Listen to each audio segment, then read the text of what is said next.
Maşallah. Allah kuvvet versin, Allah bereket versin. Amin. Yani Gel götür. cümə məscidində belə bir qardaşlar sədəqə eləyir. Rəhmətli Şal qardaşın ailəsinin sədəqəsidir.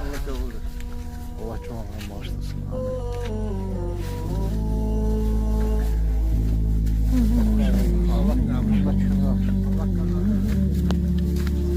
Allah qəbul etsin.